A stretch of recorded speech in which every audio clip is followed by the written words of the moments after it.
மணி கட்சியுடைய பெயர் அறிவிப்பு, கொடி அறிமுகம், கொள்கையை நாங்கள் மாநாட்டில் சொல்கிறோன்றது ஒரு தெளிவான ட்ராக்கில் ட்ராவல் ஆகிறதா பார்க்குறீங்களா? இன்னும் போதாமல் இருக்கிறதா பார்க்குறீங்களா? ஸ்லோ ப்ராசஸில் வருது, பட் வர ஆரம்பிச்சிருக்கு. நம்ம ஏற்கனவே 6 மாதங்களுக்கு முன்பு அவங்க அனௌன்ஸ் பண்ணப்போ இங்கே பேசணும், இதே பாயிண்ட்டு தான் நம்ம பேசணும். கொடியை அனௌன்ஸ் பண்ணியிருக்காங்க, பாலிசிஸ் இன்னும் அனௌன்ஸ் பண்ணலை. அவங்க மாநாட்டில் தான் அவர் சொல்லுவார்.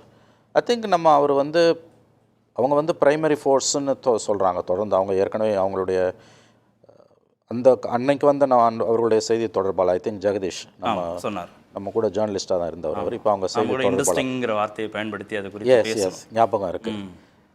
கரெக்டு, நீங்கள் தான் பண்ணீங்க அன்றைக்கி. ஸோ அவர் சொன்னது இப்போ சார் சொன்னதும் வந்து அவங்க ஒரு விஷயம் வந்து கன்சிஸ்டண்ட்டாக இருக்காங்க, விச் இஸ் எனக்கு கொஞ்சம் லிட்டில் பிட் சர்ப்ரைசிங். முதன்மையான கட்சிங்கிறதா எஸ் பிரைமரி ஃபோர்ஸ்ன்னு அவங்க சொல்கிறாங்க. கொஞ்சம் நான் எதிர்பார்த்ததை விட கொஞ்சம் கூடுதலான கிளாரிட்டியோட தான் பார்ட்டி இருக்குன்னு நான் பார்க்குறேன். நான் யாரையும் குறைச்சி மதிப்பிடல. பாலிசிஸ் அவர் விஜய் வந்து அடுத்த மாதம் மாநாட்டில் சொன்ன பிறகு தான் நம்ம ஜட்ஜ்மெண்ட் பாஸ் பண்ண முடியும். அது வரைக்கும் நம்ம கொஞ்சம் காஷியஸாக தான் ட்ராவல் பண்ணணும்னு நான் நினைக்கிறேன். ஓட் பேங்க்னா யாருக்கு இதில் வந்து இல்லை, அவர் பிரியன் சொன்னதை நான் அப்படியே வழிமொழிகிறேன். அதாவது கிட்டத்தட்ட வந்து 10 to 12 என்னுடைய assessment will be catching 10 to 12% தான். அதை தாண்டி போவதுக்கான வாய்ப்புகள் குறைவுன்னு தான் நான் பார்க்குறேன். இன்ஃபேக்ட் நான் அன்றைக்கி சொன்னதான் இப்போயும் ரிப்பீட் பண்ணுறேன். எனக்கு பொறுத்த வரைக்கும் Vijay will be a disruptor, you will not be a victor. அவர் ஒரு டிஸ்ரப்டிவ் ஃபோர்ஸாக வருவார், பாதிப்பை ஏற்படுத்துவார், கண்டிப்பாக ஏற்படுத்தும். அது யாருக்குன்றதா $1 million கொஸ்டின். இப்போ பட் டெஃபினட்டாக வந்து ரூலிங் பார்ட்டிக்கு வந்து ஒரு டென்ட் இருக்கும், கண்டிப்பாக இருக்கும். ஏன்னா அவர் வந்து பார்லிமெண்ட் எலெக்ஷனுக்கு வரமாட்டேன், நான் அசம்பிளி எலெக்ஷனுக்கு தான் வருவேன்னு சொன்ன பிறகு அவர் வந்து you have to go hammer and tong against DMK. ஏன்னா அசம்பிளி எலெக்ஷன் வரும்போது நீங்கள் கண்டிப்பாக அக்ரெசிவாக ஆன்டி டிஎம்கே ஸ்டாண்ட் எடுத்தால் தான் நிற்க முடியும். ஆன்டி பிஜேபி ஸ்டாண்ட் எடுக்கிற அளவுக்கு ஈக்குவலாக ஆன்டி டிஎம்கே எடுக்கணும். அதுவும் 26 அசம்பிளின்னும் பொழுது மோர் தென் பிஜேபி இஸ் அ மார்ஜினல் பிளேயரிங்க. நீங்கள் டிஎம்கேவை எந்த அளவுக்கு எதிர்க்கிறீங்களோ அந்த அளவுக்கு தான் உங்களால் வந்து டென்ட் கிரியேட் பண்ண முடியும். அதில் ஒரு கேள்வி, இவர் ரொம்ப விகரஸாக ஆன்டி டிஎம்கே ஸ்டாண்ட் எடுத்தால் பாஜகவும் எடுக்கும், அதிமுகவும் எடுக்கும் இல்லையா? அப்போ அந்த ஓட்டு ஸ்பிளிட்டு தான் ஆகும். ஸ்பிளிட் ஆகும், கண்டிப்பாக ஸ்பிளிட் ஆகும், நிச்சயமாக ஆகும். நான் அப்படியும் 12% வந்துருமா? இந்த பர்சன்டேஜ் கார்த்திகேயன் அதை இப்போ கொஞ்சம் பேச வேண்டாம் நான் நினைக்கிறேன். ஏன்னா அதில் வந்து ஒரு அசம்ஷன் தான் அது. இல்லை, லாட் மோர் கிளாரிட்டி நீடட். இந்த 10%ன்றது வந்துடுச்சுன்னா எனக்கு தெரிஞ்சது ரொம்ப பெரிய விஷயம். ஏன்னா வந்து ஒரு நியூ பிளேயர் இங்கே வந்து வெல் என்ட்ரென்ச்டு பிளேயர்ஸ் இருக்காங்க, டிஎம்கே அண்ட் ஏடிஎம்கே. இன்ஃபேக்ட் இந்த இடத்துல ஒரு பொருத்தமான விஷயமா இருக்கும் நான் நம்புகிறேன் சொல்கிறது. ராஜ்நாத் சிங் 4 நாளைக்கு முன்னால் கலைஞர் நாணய வெளியீட்டு விழாவில் பேசும்போது சொன்ன ஒரு விஷயம், 1960களில் இந்தியாவில் ஆரம்பித்த பிராந்திய கட்சிகளிலேயே இன்றைக்கும் அலைவாக இருக்கக்கூடிய, ஆட்சியில் இருக்கக்கூடிய, ரொம்ப உயிரோட்டத்துடன் இருக்கக்கூடிய ஒரே கட்சி திமுகனார். கரெக்ட். அது இன்ஃபேக்ட் வந்து அவங்களோட ஆர்கனைசேஷனல் ஸ்ட்ரென்த்துன்றது வந்து இந்தியாவிலேயே இருக்கக்கூடிய கட்சிகள்லேயே வந்து த பெஸ்ட் வந்து டிஎம்கே தான். அப்படி பார்த்தீங்கன்னா அதற்கு இணையாக வந்து பேரண்ட் பாடிக்கு ஈக்குவலாக வந்து அவங்களோட இளைஞர் அணியும் வந்து அவங்களோட அந்த ஆர்கனைசேஷன் ஸ்ட்ரக்சரை வந்து ரொம்ப ஃபென்டாஸ்டிக்காக வச்சுருக்காங்க. இன்ஃபேக்ட் எல்லா பொலிட்டிக்கல் பார்ட்டிஸுமே வந்து இன்ஃபேக்ட் வளரக்கூடிய கட்சிகள் வந்து அவங்க கற்றுக்க வேண்டிய ஒரு விஷயம் அது ஆர்கனைசேஷன் ஸ்ட்ரக்சர்னு போது.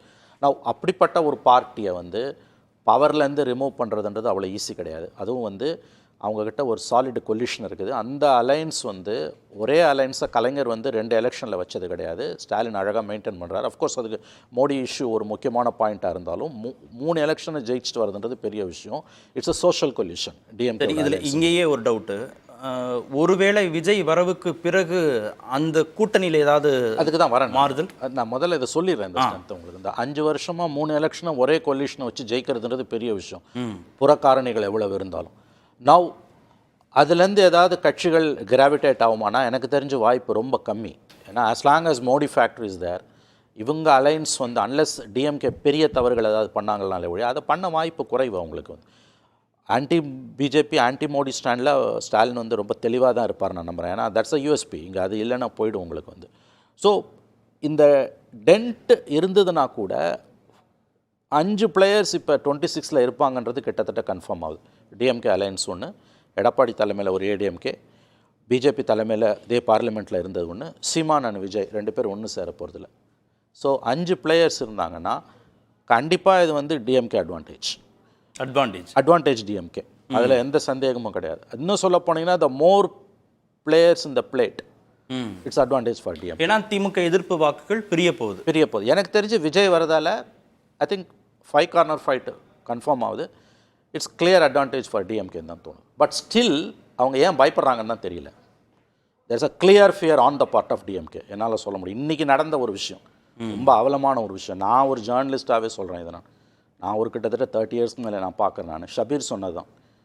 எங்கேருந்து பிளான் பண்ணாங்க? நீங்கள் எல்லா சேனல்ஸும் சொல்லி வச்ச மாதிரி அத்தனை சேனல்ஸும் வந்து எதுக்கு அந்த பிரேக்கிங் நியூஸ்னு எடுக்கிறாங்க? அவங்க கொடி ஏற்றும் போது இங்கே கேபினெட் ரீஷஃபிளிங் சொல்கிறாங்க. இட்ஸ் ரொம்ப நாசியேட்டிங்காக இருக்குது. இவ்வளோ தூரம் எதுக்கு பிளான் பண்ணுறீங்க நீங்கள்? எதுக்கு இந்த பயம் உங்களுக்கு? அவசியமே இல்லை. You are so strong. எதுக்காக நீங்கள் இப்படி பிஹேவ் பண்ணுறீங்க? இப்படி நடந்ததே இல்லை. கலைஞர் பீரியட்லையோ ஜெயலலிதா பீரியட்லையோ எடப்பாடி பீரியட்லையோ இப்படி நடந்ததில்லை. சீஃப் மினிஸ்டர் சொல்கிறாரு எனக்கு தகவல் இல்லைன்றாரு. அப்போ என்ன நடக்குது கவர்மெண்ட்டில்? யார் கண்ட்ரோலில் கவர்மெண்ட் இருக்குது? சொல்லி வச்ச மாதிரி எல்லா மேஜர் மெயின் ஸ்ட்ரீம் சேனல்ஸ் எல்லாத்துலேயும் 9:30 to 10 எப்படி சார் ஒரே மாதிரி நியூஸ் வரும்? அங்கேருந்து சொல்லாமல் வராது, வந்திருக்கு. ஏற்கனவே கட்சி பெயர் அறிவித்த நாளன்று நீட் தேர்வு போராட்டம். எஸ், ஷபீர் சொன்ன அது ஒன்று. அதை விட முக்கியமானது இன்றைக்கி நடந்தது. எந்த லெவல்லேருந்து பண்ணாங்கன்றதெல்லாம் தெரியும். I don't want to say any thing. I am also a journalist. நான் பார்த்துருக்கேன். நான் ஃபீல்டு ஜேர்னலிஸ்ட் தான், எனக்கும் தெரியும். அப்போ ஏன் வந்து உங்களுக்கு இவ்வளோ ஃபியர் ஏன் வருது? அப்போ இதுதான் இங்கே தான் பிரச்சனையே வருது. அதிமுகவுக்கு இதில் ஒன்றும் சிக்கல். அவங்க சொன்ன மாதிரி வந்து அவங்க இப்போ வந்து இது அவங்க கதையை அவங்களே முடிச்சுப்பாங்க. இப்படியே போச்சுன்னா அவங்க ஒன்றும் அவங்கள யாரும் வந்து அவங்கள டிஸ்டர்ப் பண்ண வேண்டிய அவசியமே இல்லை. ரீசரெக்ட் ஆகிறதுக்கான வாய்ப்பே இருக்கிற மாதிரி தெரியல. கண்டிப்பாக டிஎம்கேக்கு ஒரு ஃபியர் இருக்குது. இவ்வளோ தூரம் சொல்லிவிட்டு நான் சொல்கிறேன். எனக்கு அது புரிஞ்சிக்கவே முடியல. எதுக்காக உங்களுக்கு? யூஆர் இன்ஃபேக்ட் விஜய் வரது உங்களுக்கு லாபம் தான் நான் சொல்கிறேன். The more players you will have an advantage. Sir 40%ன்றது 35% வந்ததுன்னா கூட ஈவன் இஃப் இட் இஸ் 30% எதிர்க்க 4 உடைய போகுது சார் அது. இன்னொன்று sir, elections are very costly affair. இவங்களால் ஒரு எலெக்ஷனை ஃபஸ்ட் டைம் ஃபேஸ் பண்ணி thousands of crores involved. Karthikeyan ஒவ்வொரு தொகுதிக்கும் ஓப்பனாக பேசுவோம். எவ்வளோ பணம் செலவாகுது நமக்கு தெரியும். Tamil Nadu, Karnataka, Maharashtra, Telangana, Andhra Pradesh most costliest elections. அப்படி இருக்கும்போது இவங்க டிஸ்ரப்டர் தான். காசு வாங்காம ஓட்டு போடணும் Vijay sir. Let us be practical. அவர் சொல்கிறது அதாவது வந்து அது ஒரு உட்டோப்பியா, அவ்வளோதான். அவர் நல்ல நோக்கத்தில் சொல்கிறார். நான் குறைச்சி மதிப்பில்லை யாரையும். பட் ப்ராக்டிக்கலாக நீங்கள் பாருங்களேன். பவரை ஸ்நாச் பண்ணுறதுன்றது டிஎம்கே கிட்ட இருந்து அவ்வளோ ஈஸி இல்லை. I'm sorry, that's a very Herculean task. அதுவும் இன்றைக்கி வந்து எங்கேயோ போயிடுச்சு பாலிடிக்ஸ். நம்மளாம் நினச்ச சாமானியனுக்கும் இந்த அரசியலுக்கும் எந்த சம்மந்தமும் இல்லை கார்த்திகேயன். காசு தான். thousands of crores.